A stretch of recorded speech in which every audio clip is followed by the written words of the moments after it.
Buyo Buyo was the only thing preventing me from getting the platinum trophy for 5 months, and by some miracle, I had beaten the last rival. Yagami clears his name, reputation, saves Okubo's life, and stopped a murderer along with his mystery gang.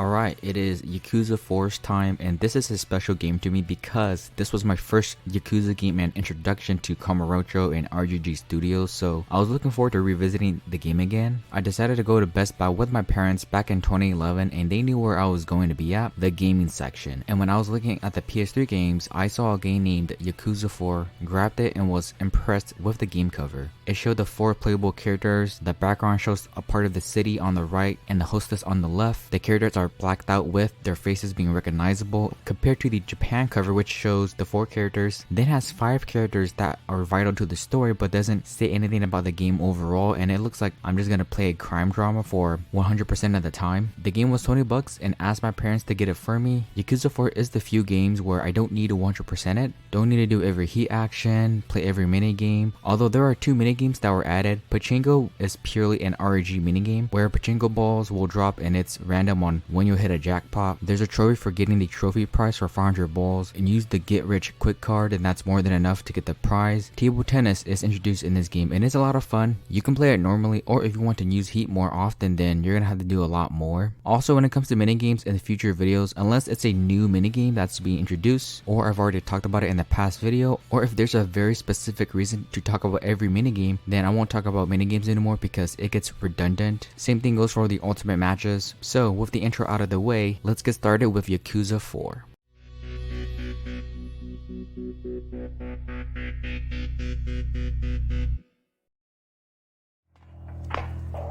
Akiyama Shun, 32歳。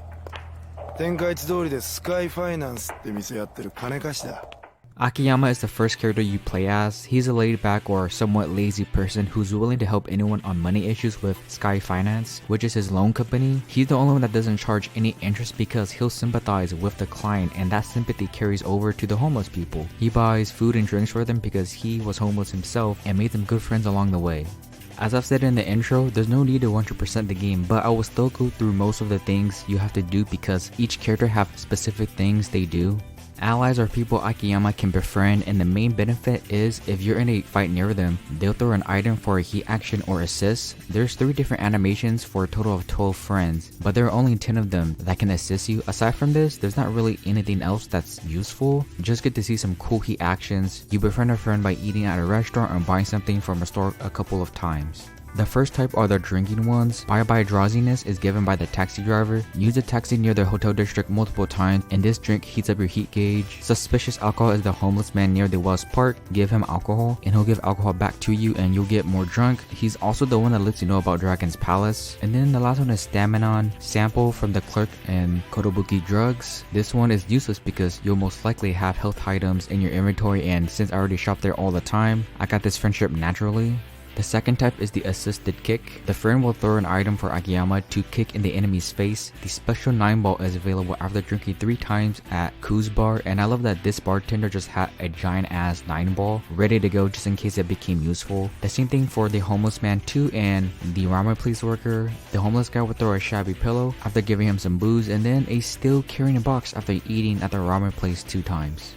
The last 4 are the same as they're all magazines. Ordering from Cafe Alps twice, buying items from Popo on Tenkachi Street, and the M store on West Shichifuku Street, and then ordering 3 drinks from Earth Angel will grant you this heat action of smacking a person with the magazine and then shoving it up their ass. There's also sparks at the end of it because why not? Didn't even realize these were a thing until doing research, and then this just becomes an EX action and judgment. I also wanted to mention this bonus, I'm assuming assist, because it can only be done at MEB or MEB. If you trigger a fight near it, the fight starts you off mashing the square button to turn and headbutt the enemy and then kicking them in the store. This was a neat way to start off a fight, and for some reason it's just at this place and not anywhere else. Each character will have a master you'll train with, and they're here to add to the character's move list, which ideally will make fighting enemies easier, so there is a good reason to do these trainings. Saigo is Akiyama's master, and there are 6 sessions, and the first one is running. You're just gonna chase Saigo down and get his health down by throwing bottles or attacking him if you can get close to him. Starts off easy, and you get the double dash kick, which is a fun starter to use on random enemies, but you'll rarely use this ability. Shooting is even easier. You're given a handgun with infinite ammo and just shoot away. Be careful when the enemies are also shooting as well. You'll know when they start putting up their guns, preparing to fire. Completing this will give you /kick A, which adds more kicks.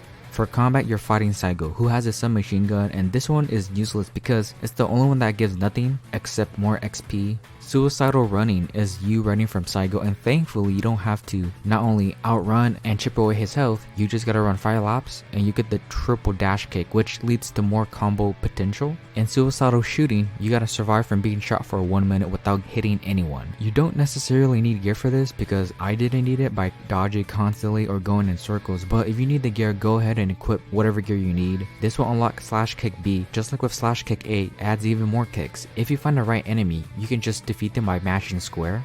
And the final one, suicidal combat. It's just like the first combat one, the only difference being 2 additional guys with their own guns. This is the only one that's really annoying, and as long as you have a ton of health items, you should be fine. Increased attack power when unarmed is the final ability, and this helps especially on bosses. And I never use weapons in the series aside from maybe guns on Amon, so this is a handy ability to have. Hostess Maker is not a fun minigame. This is introduced during chapter 4, but the Lily sections were basically the same thing. Hostess Maker wants you to make a woman you've spoken to and have her become the #1 worker. The main issue is that it's boring as hell. For the Lily sections, I put whatever clothes and wig and then just walked around the square, turn left to the mini stairs, and then the text message pops up. The guy by Carrix helps out a lot, gives a detailed strategy on what makeup, dress, hair, and other things that will work for the 4 styles, which are cute, refined, gorgeous, and flashy. Once I hit number 2, I thought my game was glitched because I was doing the typical strategy and I wasn't hitting number 1. It's also a good opportunity to get the fashionista trophy, which requires buying every type of outfit. It's miserable because the only time you get it is with the 3 women you have to seek out. If you forget, then you're gonna have to restart. Not all outfits are available from the start. In order to hit number 1, pay attention to the text popping up and adapt to the customer's needs. For some reason, it's very specific in order to become number 1. Once you get all 3 women to number 1, Kiryu and Tanimura can have them as hostess. There's certain points where you have to find them because of stress or whatever reason. There's an attempt for some sort of story, but I didn't care by that point. Akiyama's the perfect character to introduce in first play because his fighting style is easy to use. It's mostly kicking along with the quick step abilities that you'll eventually get, which means you move fast and you can also juggle most enemies. There's a known juggle combo, which is what makes this version of Akiyama the best one. Since each character has their own things they can do, they're also gonna have their own sub-stories as well. Out of the 16 sub-stories Akiyama has, I only enjoyed 6 of them. Starting off with the sub-story RGG loves doing, a scam sub-story. I like this one due to it being counterproductive of what Akiyama's trying to do with Sky Finance. Nishihama comes to Akiyama for 30 million yen due to his daughter Miki getting kidnapped, and the kidnappers wanted 30 mil. It's just funny the amount of hurdles and mental gymnastics he went through to just get 30 million yen. He passed Akiyama's test, faked a phone call or multiple phone calls, made up the kidnapping story, and he did all this because his dream was to always bathe in a tub full of cash. Akiyama obviously wants the money back. He helps people that not only have nowhere left to go but want to improve their life, and this dream doesn't fit the bill. Akiyama's spidey senses eventually did kick in, but like with characters in other games, he still got scammed. Layoff Already is the start of the Shiobara saga. He comes in like anyone else with nowhere left to go, and he needs 5 million to start his own company after his recent one failed due to his stubbornness to not downsize. The best part was Akiyama admitting he gave this guy chances just to see him fail because he knows where this is going and loves watching a disaster play out. It gets to a point where Akiyama gives him a 4th chance as he is forced to work and see another company have to downsize in order to keep business running. Shiobara sort of catches on, and then the last straw was a former employee coming up to him being very angry about not having a job anymore because of him. He then realizes sometimes you have to do things you don't like in order to keep afloat and others happy.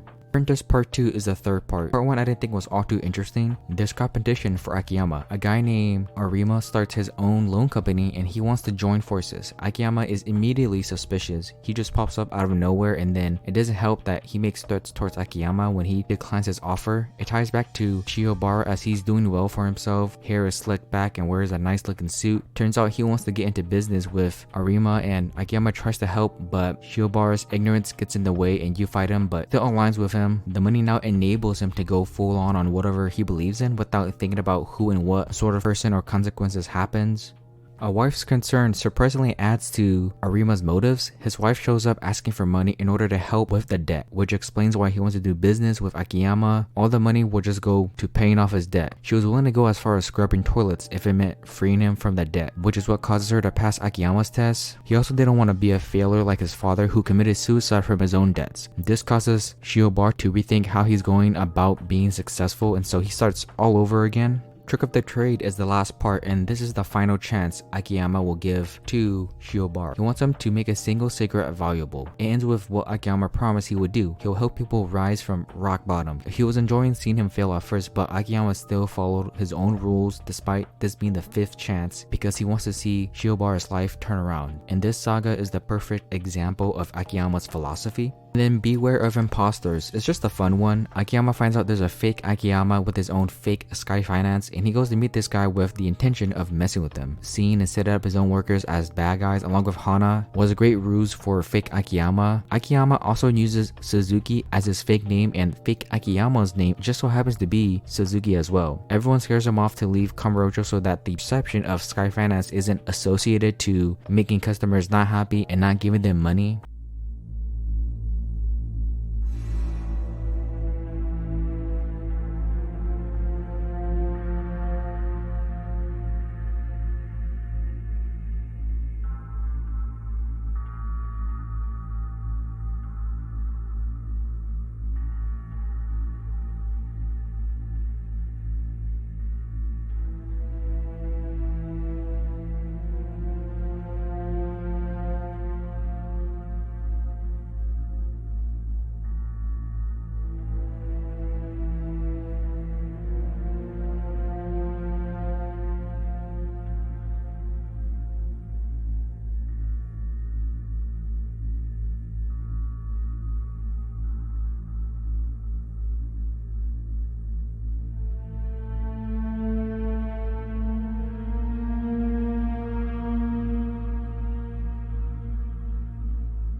Taiga Saejima is the next character, and despite being known for killing 18 men, he's a kind and selfless person who's committed and loyal to his family despite not knowing if the Sasai family is still around or not. One of the inconveniences for Saejima are the possible police chases. He escaped from prison, so obviously there's going to be officers around looking for him. One of them is located next to Kotobuki drugstore and the other is near the bowling alley. It makes sense why they're there, but then for some reason RGG make things worse during chapter 4. Kido finds a route to avoid them, and you have to get to the Millennium Tower in such a roundabout way that it just wastes his time. So it's one of those game mechanics that's pointless. The only good thing is getting away from them is easy. It's not an immediate chase once they see you. Fighter Maker is just as boring as Hostess Maker. The only difference that makes it slightly better is the objective of this minigame. Training 5 students and getting them to win the rookie tournament sort of makes it worth it with their struggles and changes. The journey is the worst part, which most of the time it's the opposite. The fights are also RNG because you have no real control aside from the finishing gauge bar. And again, the guy by Carrix is very useful. You have 50 turns to make them a fighter, and it's such a slow and tedious grind. I tried doing it by myself and halfway through realized if I messed this up, I would have to redo it all over again.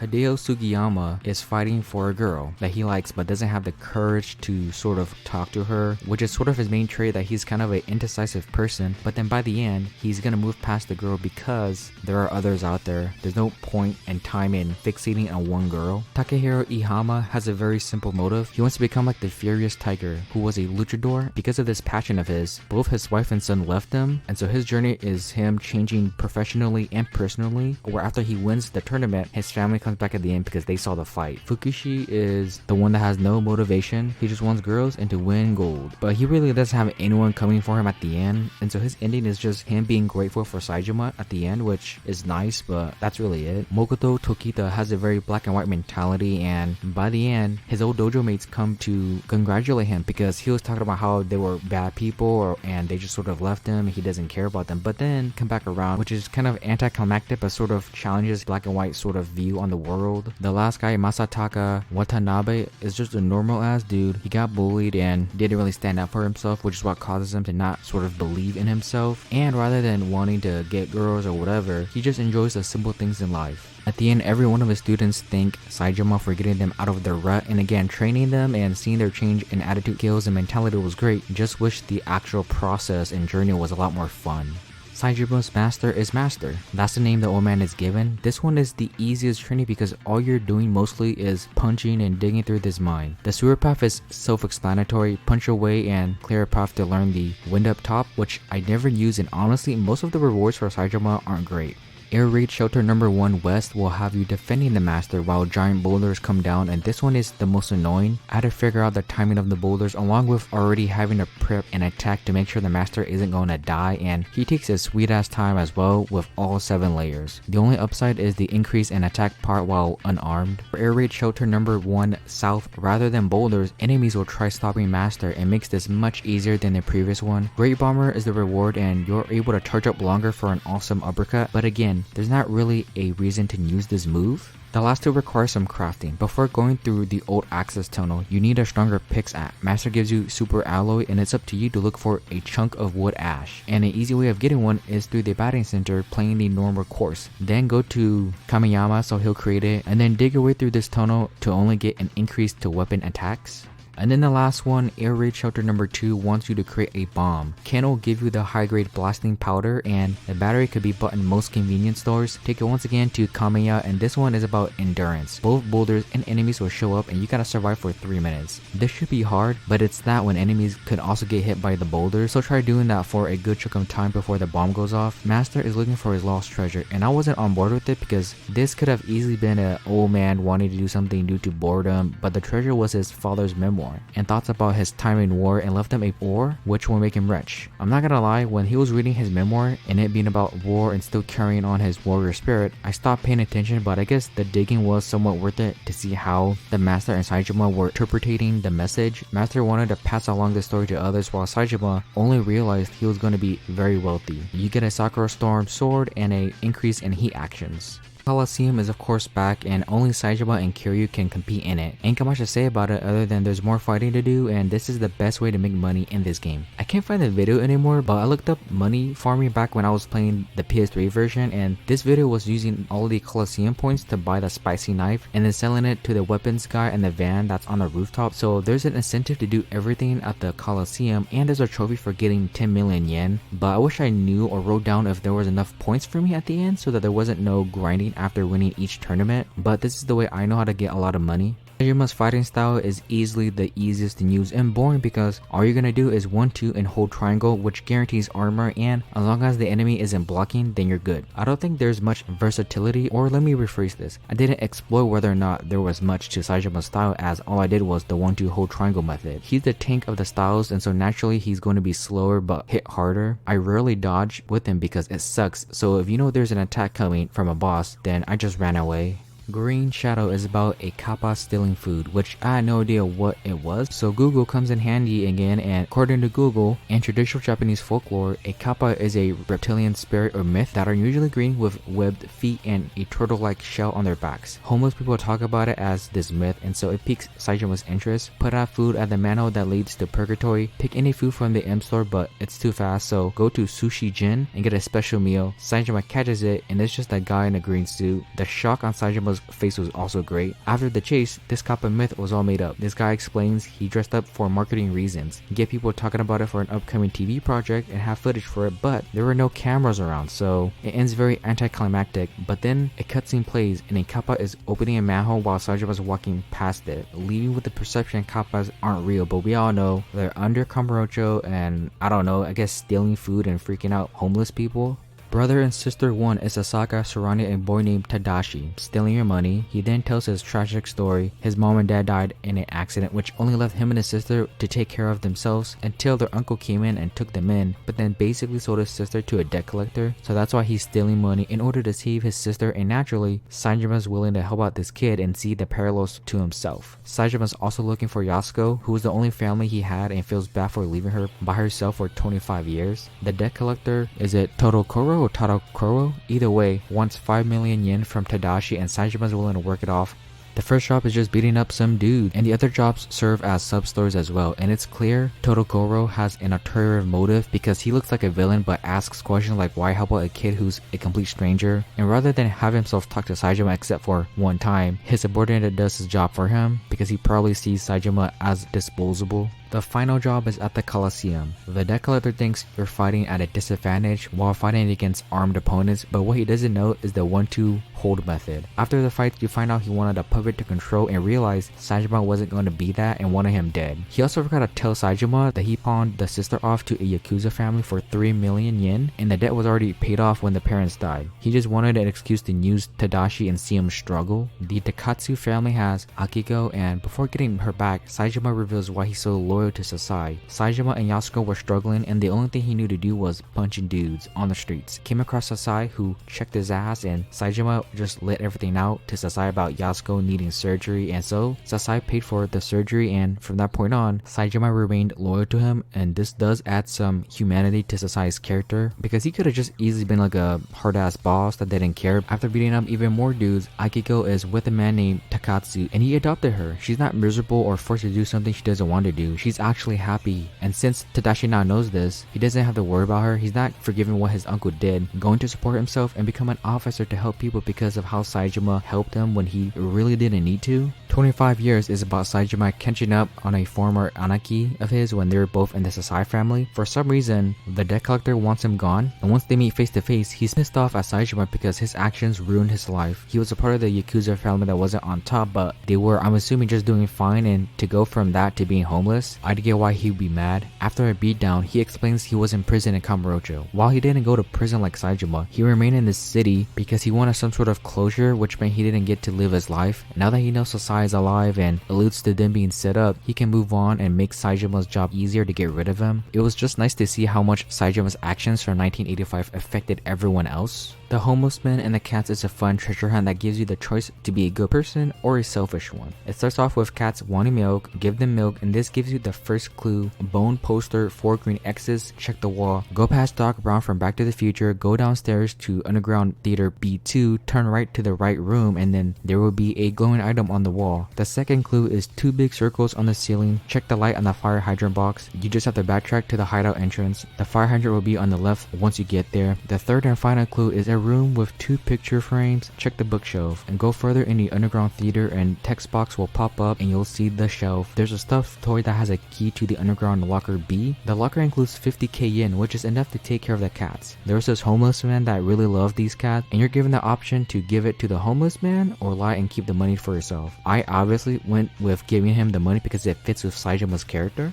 Running Woman gets interesting the more it goes along. You save a woman named Sari from a bunch of dudes. Saejima doesn't think too much of why these guys wanted her or the CD-ROM, which he doesn't know what it is because it's been 25 years, and so that was a funny bit. This is none of his business. However, these guys keep making it his business when at 3 separate times ambush Saejima, so now he has to know what she did. The CD has a secret ledger. It has evidence of bribes, embezzlement, and tax evasions on a politician. She's not clean either, as she just stole this, and so I like the escalation of the story.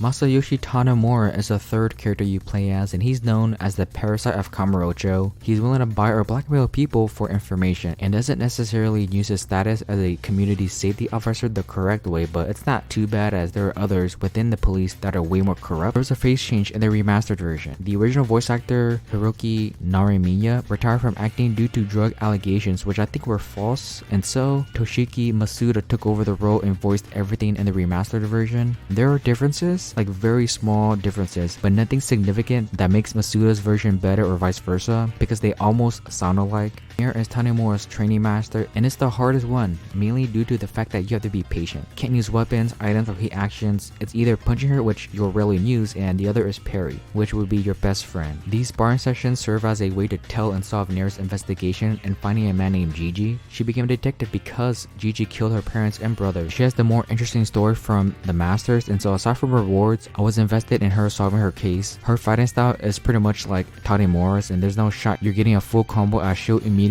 parry. The easy method is going to a corner and constantly tapping the parry button to reset the window time. Increased parry time is your reward, which benefit this training and later bosses.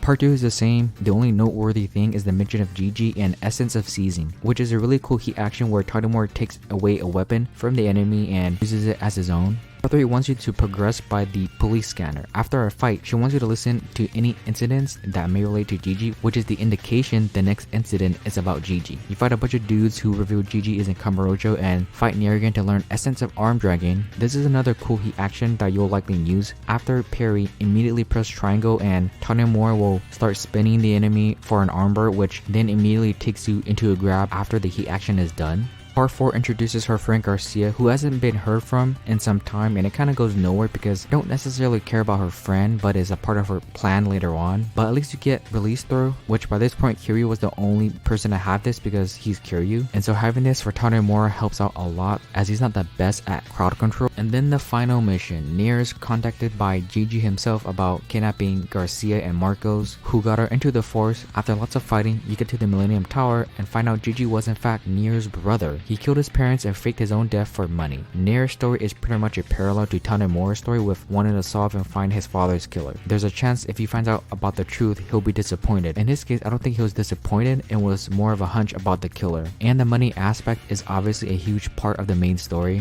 Gigi is arrested and Nair solved their case, but now has to accept how awful her brother is, and the last ability is Komaki Firearm Flip. Kiryu already has this, so this was a wasted ability to give to Tanimura. Out of the character-specific completions, Tanimura has the easiest one. The police scanner is what Tanimura listens to if there's an incident he needs to take care of. A lot of it is very easy. You also have to help out this guy named Akashi. At the 12 and 22 incidents, he'll text you about an issue and it's more beating up dudes. After this, the completion is done, and for every 5 incidents, he'll give you an item. Tanimura's fighting style can be described as one word, parry. This will be his most useful tool. You can use the environment to your advantage, like if you're able to parry an enemy to a wall, you're also able to combo into them. I don't like his combo starters, but then you can also use heat actions as a part of his combos, so while it feels weak, there's a guaranteed heat action if you have enough in your heat gauge, which you should because Tanimura has the most heat gauge out of all the characters. He's the weakest in terms of strength, but makes up for it with the versatility he has. A dangerous game. Tanimura meets an old man that proposes a 3 million offer. The old man wants you to play Russian roulette, and you never want to back down to show there's no fear, even though there's a chance Tanimura can die. Once you win, you get 3 million yen, and Tanimura knew right from the start it was a bluff, but then this man shot an actual bullet from it. So how Tanimura survived remains a mystery, which then causes him to learn the value of life, while the old man wanted to experience the rush of no fear because he was probably just bored. There are 4 sub-stories dedicated to the bridge saga.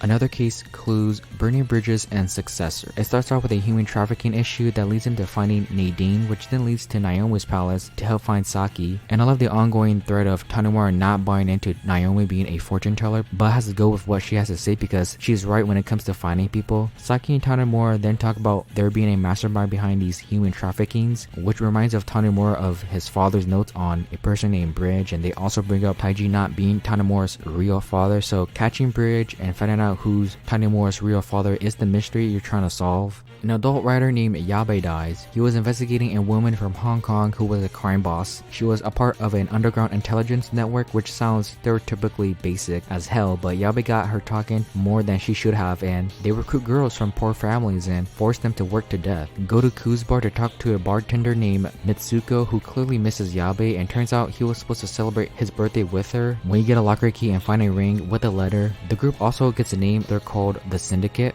Tanimura gets attacked because he's getting too close to the truth, goes back to the greedy lady named Naomi because he needs to find Tsugawa along with government officials issuing illegal visas for work. Once you track down Tsugawa, he spills out Bridge's name, which is Yuji Katsura, and is the chairman of the Asian Women's Friendship Association. Tanimura uses himself as bait to beat a bunch of assassins and finally meet Katsura, and of course he runs off, so you gotta chase him, tries shooting at you but fails, and the K in his father's note was a man named Kaga. Katsura wanted Kaga dead for caring about one of the immigrants who he was starting a family with, and before passing he says Kaga and Tanimura sort of look alike, confirming Kaga is his real father, which doesn't matter because while it's nice to know the truth, Kaga didn't raise him. Saki was a detective that knew Kaga, and he hopes that Tanimura never becomes corrupt like him because of money, and it's also why he named him Masayoshi, which means justice. Everything from Naomi, Saki, the mystery, and Yabe's story made this saga very good. Letter to Mei Hua is a simple sub-story. Once you find about her getting a letter from her biological father, she runs off, and Xiao doesn't initially go after her because she always wanted to know who her real parents were, but Tanimura convinces him to go after her and he's getting his ass kicked. The letter was just fake and a bunch of dudes just wanted to sell her off. Tanimura understands why she wants to know her parents and why they didn't want her, but then she finally acknowledges Xiao as her father. He's been the one raising and keeping her safe this entire time. Kazuma Kiryu. He needs no introduction by this point. We all know who he is and where he's at. His fighting style is the same from the first 3 games up to this point in the series. Kiryu's side thing he's got to do is the gang encounter, and since there isn't really anything to add to Kiryu's arsenal, this just feels like extra work with not that great of rewards, so you go through 6 gangs to defeat the Dark Clan, which consists of 4 guys that want revenge. And another reason why I'm indifferent about this is the weak or non-existent story, but after defeating all 4 members you get 200k yen. Komaki is once again Kiryu's master, and this is the shortest one because all the moves are the ones Kiryu already has, and the black and white journal give you access to the Kenzan heat actions. It's as if Kiryu was never really meant to be in this game and was just added last minute because he was the main character by this point in the series, and since it's the 4th game, I guess there needed to be 4 characters. Revelations are in the same category as Training Master because it serves the same purpose of giving all the characters moves, only this time it's heat actions. Mac is the one who introduces it to Akiyama, and this is a way to see some random things that will happen in a Yakuza game, along with all the characters' reactions to seeing what's going on is great as well. Akiyama will go crazy clicking on his phone. Saejima doesn't know what a cell phone is for being in prison for 25 years, so he uses wood carvings. Tanimura sketches in his journal, and Kiryu too will vigorously click on his phone. There's 3 revelations that are reused for 3 of the characters. The Kung Fu Master are seen by Akiyama, Saejima, and Kiryu. The drunk guy that wants to be a hero is seen by Saejima and Kiryu. And then the kidnapping is seen by both Akiyama and Kiryu. Tanimura is the only one to have 3 to himself. Sort of, I guess, a creative way of giving a more elaborate visual to give all the characters heat actions, because RGG could have just done something basic like buying heat actions with money or grinding for it, but no, they wanted to do something special and memorable. The IF7R serves as virtual reality battles. These are just more fighting like the Coliseum, but I do like this more because RGG basically is just putting a fighting game in here. There's health bars and the blue filter to indicate you're inside of VR, and the rewards are worth it if you want them. You'll get another bar for heat gauge, it will fill up faster, and will drop slower from enemy attacks. You'll have to input information from all the characters because most of the fights are previous bosses you've already fought, and invest a total of 700k yen so that Minamida can build the best version. You don't have access to heat actions or weapons, which is the only thing I wasn't a fan of, because if you have those things, then you pretty much have a teaser as to what a Yakuza fighting game would look like. Most of the fights aren't too difficult aside from Legendary Blue Dragon. You fight Kiryu, and rather than fighting him straight on, take your time because he'll Tiger Drop the hell out of you. Use Tiger Drop as Kiryu. Saejima can do the 1-2 triangle hold method. For Akiyama, I did a mix of punching, running away, and then his counter, which is his own Tiger Drop, but not as good as Tiger Drop. And then for Tanimura, pair him into walls, get some cheap shots, and then repeat. White Light starts off with a woman slapping Kiryu. Her name is Shigusa, and she mistakes Kiryu for another guy named Yusaku. There's this nonsensical tone throughout the story, but are able to mix it in with emotional weight when you find out the guy has cancer. She doesn't believe him because Yusaku was a constant liar, and so she's in denial and trying to cope and finding anything to still think he's alive. There's 4 platinum rings he got for her them, but never got the chance to tell her. And the last time was the bartender having a letter for her saying he didn't want to be a burden and wants her to find love again. And then Kiryu's just here for the ride and watching this, just like his entire role in this game. Date's daughter Saya has some news for him. She has a boyfriend and wants Date to meet him. His name is Minoru, and he doesn't give the best first impression as he's late. Kiryu goes to check on him and finds him dealing with 2 issues. A girl can't find her mother, and someone took a lady's purse. Kiryu saw these 2 issues so he can go meet Date, who immediately disapproves of him because of being late. And I thought it was not wanting to let his daughter go and move in with someone that doesn't know what they're doing, but there's a simple reason why he doesn't want them moving in together. No one's gonna watch the mother, and Kiryu suggests a compromise. Just move in with the mom so that they're living together and can also watch her. And that little girl from before comes into the story thanking him, so that puts Date's worries at ease knowing that he's willing to help others. It's just sort of nice to see Date outside of work. Floriography also has to do with a character that's dealing with their kid, the florist, and Tadashi, who doesn't know his father is the florist, wants to find his dad because his girlfriend's pregnant and are planning a wedding. He's got no one to invite aside from his dad. So rather than tell him that he's his father, the florist has him go do these jobs, which are tests to see if Tadashi will take the shortcut in solving these issues. The florist gets Tanimura, Akiyama, and Saejima involved as hurdles, and he's able to pass all of them. The florist takes the easy way out and says his father died in a letter with flowers, but he didn't account for Tadashi to recognize the flowers as it's the same ones that are left at his mother's grave. Tadashi puts 2 and 2 together and now knows who his father is and understands he needs to remain quote-unquote dead. We meet a new hero and urban hero. He doesn't get a name, so I'll just call him Spicy, as that's kind of what he likes to say, along with curry imagery and curry-rific. But you see him kicking ass and gets to a point where those asses he was kicking come back to kick his ass and he's out of curry to eat, so Kiryu helps him to get curry at Matsuya, and this has him doing a little dance and posing with a fart explosion. He'll ask you to partner up with him, but Kiryu declines. This is the more random things to happen in the series. I don't think this guy ever pops up again. I just like how random it is. Amon is the last sub-story, and so far this is the easier fights, and I think it has to do with me constantly playing Yakuza 4 over and over again. Amon brings 3 friends, and Kiryu also has 3 friends that are willing to die for him. Each character has their own fight, starting with Akiyama, Saejima, Tanimura, and then Kiryu last, and none of them were too difficult. Amon gives his typical speech about defeating Kiryu once and for all, and he continues to fail again.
story starts off with Akiyama and he's going through his usual day until he sees Arai, who's a friend of his, talking to Shibata. Akiyama doesn't necessarily need to put himself in the Tojo clan's issues, but he also wants to make sure that there's not an all-out war and it affecting Kamurocho itself, or it could just be him being very nosy because while he dresses like a Yakuza member, he's not Yakuza. Kido's also introduced to give exposition and also be very important later on. Akiyama messes with his member for causing issues at his club. The situation escalates when one of them shoots Arai and in return kills him, leaving Akiyama in a weird spot to get caught by police. That guy was talking about something shady coming up and Arai made sure he kept his mouth shut. Tanimura also just walks right in to see what happened, and replaying the game made me realize the best parts were the 4 characters interacting with each other. Akiyama is in jail for one night and the game pulls a fast one on you, making you think Akiyama was homeless, but it's a flashback when Akiyama had nothing and he was there when the Millennium Tower blew up in the first game. Akiyama comes across Sugiyuchi, who doesn't give anyone in the game an easy time because he's being a good cop, basically tells him to avoid the Tojo clan stuff. Once Akiyama makes it back to Sky Finance, a woman named Lily comes in asking for 100 million yen, and of course Akiyama ups her to his test. Meanwhile, Daigo agrees to meet with Katsuragi to avert war, and his request is either Arai or Majima's holdings, and both don't want to budge, so they're at a stalemate until something happens. Akiyama has Lily work at his club and she does well, takes her out on a date because she reminds him of a coworker he used to work with, which is the weakest reason to ask her out, and the game I guess needed some sort of relationship. Not only do I not care about this, there's a very thin reason for it to even exist or happen. Lily passes the test and Akiyama was right in suspecting her for killing Shibata family members. They jumped Akiyama and her on their date and she doesn't really say much as there would be no game, but it's clear she doesn't really want to be in this situation as Lily isn't her real name, but he still lets her off the hook. And then the Majima family starts looking for her, and then this is when Majima comes in for the first time, revealing her name as Yasuko and making amends for what happened 25 years ago, leaving part 1 with more interesting questions.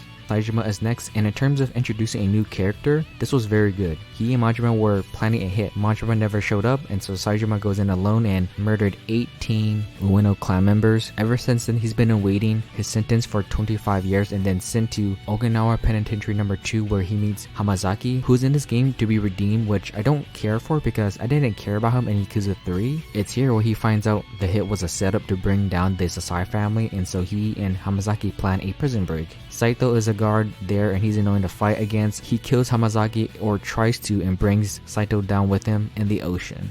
Saejima meets Kiryu, and this was great. They don't know each other, but they know other important characters, and they're both at the same strength level as Saejima was able to hold his own. And it would have been fine if this was all of what we got from Kiryu because the story doesn't really change if he isn't there. Sure, there's some few things and changes, like someone else would have fought Daigo or maybe he wouldn't even have been there. There's also that scene with Haruka, and it doesn't matter what reason or excuse the game gives, I just do not want to see that. Saejima knew of Kiryu because of Hamazaki, and he conveniently just washed up at the orphanage, and despite initially saying no to Saejima, Kiryu decides to help him out at the end. Once Saejima makes it to Kamurocho, he comes across Kido, who's improved the last time we saw him. Rather than run away or fear for his life, he's able to hold his own against a bunch of Yakuza members. Kido's the one to tell him to go to the forest. He also looks up to Saejima as sort of a role model on how to make it big in the Tojo clan and not being seen as a low-life thug, and with Saejima always wanted to see in good in people, tells Kido to go balls out. Don't live life regretting what could have been. The forest has a test for Saejima in the form of the Colosseum. The audience wants him to kill, but then Saejima doesn't and passes the test. He's able to see Sasai, and he's an old man by this point that can't do much anymore, but at least he was able to recognize Saejima. The only thing left to do is confront Majima as to why he didn't show up. After a battle, an amazing version of Receive You, Majima didn't show up because of Shibata. He told him Saejima was being set up and the Sasai family would be blamed for the upcoming hit and then be exiled. Majima of course didn't want to betray their family, which is why he only has one eye. He would rather stick to being himself than betray and join another family. Masayoshi Tanimura is known as the Kamurocho Parasite, which is an interesting name because most of the time you want to play and root for a good protagonist, and Tanimura is a good protagonist. It's just paying people for information is not the worst thing you could do. He's doing this because he's looking for Yasuko because his father was working on the case on the hit, but then he got murdered for it. Tanimura finds her, but she's taken, and once he catches up with her, he learns Arai has been with Shibata and he killed that officer for Katsuragi and Shibata's personal reasons, but Shibata is killed because he's not useful anymore, and he did also prevent Shibata from furthering attacking Yasuko. So however, once again Tanimura is back to, I guess not square one, but was waiting to see what Shibata and Arai would say before coming in. Yasuko went around killing Shibata's men on Katsuragi's order because he promised to prove Saejima innocent or pay up 100 million yen, but it didn't matter because he just had to kill more people. So Tanimura arranges a meeting with Katsuragi to take the money. It's here he reveals he was the true killer, and this makes Saejima clean. He technically didn't kill a single person. The hit was supposed to get Katsuragi and Shibata to climb the ranks between the 25 years, but something obviously went wrong. The meeting, of course, was a setup, and Tsukiyuchi saves Tanimura to get back to Little Asia. Tanimura gets his hands on a file saying Tsukiyuchi was working with his father on a case which made it super obvious he was a part of the plans back in 85, and explains why he was so hard on Akiyama. He's always been a Yakuza and working for Katsuragi and Munakata, who's the deputy commissioner, and the reason why Katsuragi can't really do what he wants. Munakata figured out their plans, and rather than punishing them, he wanted to talk because he's corrupt. Tsukiyuchi's gonna confess to killing Tanimura's father and would have spilled everything, but he was assassinated before he could say anything else. Having Munakata involved just makes the story much bigger, which I don't necessarily mind. It's just kind of the reason as to why he does what he does later on. Hamazaki somehow survived the fall and brought Kiryu the ledger that proves the penitentiary being a money laundering area to fund and bring a police-run crime. Redeeming Hamazaki and how Haruka's trying to prevent him from saying hi to the other kids makes sense, as the last time she saw him was him stabbing Kiryu, but I couldn't care less about this or his death. He dies protecting Kiryu and Yasuko, and to make Kiryu's chapter 1 not the most replayable, Saito also survives somehow. Things happen real quick for Kiryu's part, so once both get to Kamurocho, they pay a visit to Date for a hideout, goes looking for Majima, and finds him getting arrested due to a deal that was made with Daigo and Munakata. There's a cutscene that then shows Daigo's reluctance, as Munakata threatens Daigo if the Tojo clan doesn't want to follow the rules, then I guess they're just gonna be gone. And this makes Kiryu's choice in choosing Daigo as the chairman look bad. Whenever it matters, Daigo's written to be just kind of a pushover that doesn't really know how to control or lead the Tojo clan.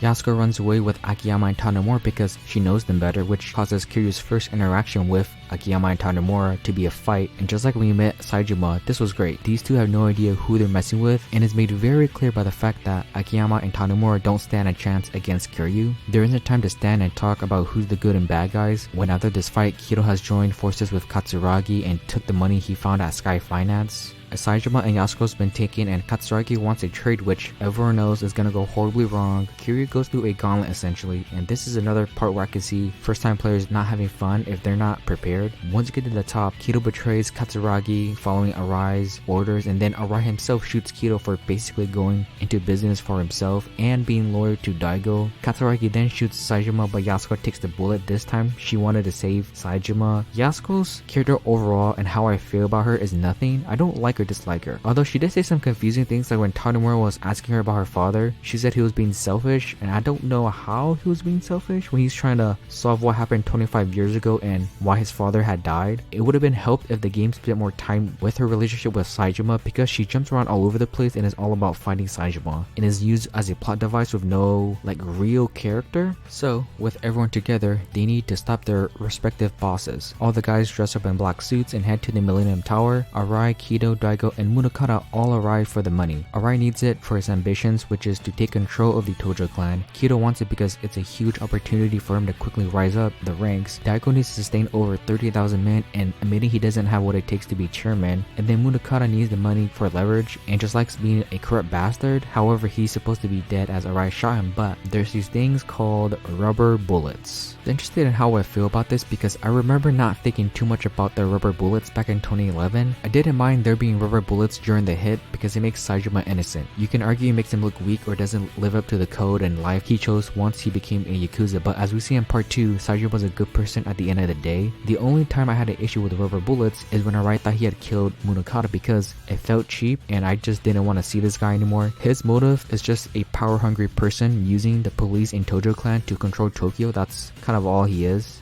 Once all 4 characters show up with money raining all over them, each choose an ass to kick. Akiyama chooses Arai because he felt betrayed by him for stealing his money, putting him in a bad spot at the beginning of the game, and since Arai helped him when he was homeless, Akiyama also did the same thing for him, but it seems that Arai's ambitions took priority. Saejima chooses Kido, and there's clearly a disadvantage towards Kido in terms of strength, but this is a test for Kido to see if he can really make it in the Tojo clan and justify his actions. Kiryu once again fights Daigo as he messes up again, and it's on Kiryu for choosing Daigo and claims to come back and make things right, which is never going to happen. And then Tanimura obviously goes for Munakata to serve justice, and this fight might be the worst final boss in the entire series. Until I've played every game, I can't say that confidently, but this was not fun. The other fights were all one-on-one, so you would think, alright, Tanimura should be easy as it's per just an old man, which I'm assuming RGG had all these henchmen because it would have been a boring ass fight. But Munakata having a gun to shoot you while also having to deal with his henchmen for Tanimura was not the solution. 2 or 3 of them you will have to parry because you're not getting a hit on them, and like I said earlier, one of the main issues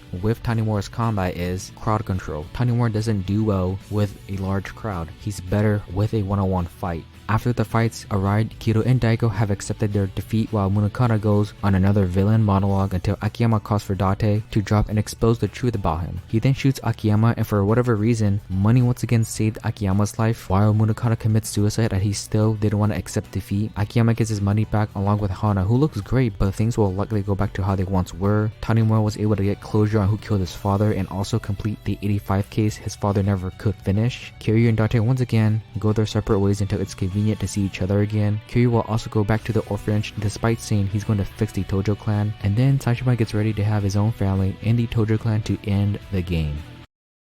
And that was Yakuza 4. The question I had before replaying it was if it was as good as it was when I first played it back in 2011, and while it's not the best Yakuza game, it's still good. The story was intriguing and paced well with this murder mystery along with Yasuko, who was connected with each character in some way. But where it lost me was when Munakata came in because I don't find him to be an interesting villain. And once again, Kiryu felt like a later addition to the game as most of his chapters are very short. Yasuko was the connective tissue throughout the parts, which meant you gotta see Akiyama and Tanimura fighting Kiryu and Saejima and Kiryu interacting with each other. Each of the characters' fighting styles felt distinct so that it wouldn't get stale. The only thing that's really annoying about the Platinum Trophy is the Hostess Maker, minigame itself, and the Fashionista Trophy. So I would recommend playing Yakuza 4. You might want to play the other games? I don't know. I guess you could because there's 3 new playable characters. Kiryu's the only one that's from the previous games, but either way, Yakuza 4 is still a good game.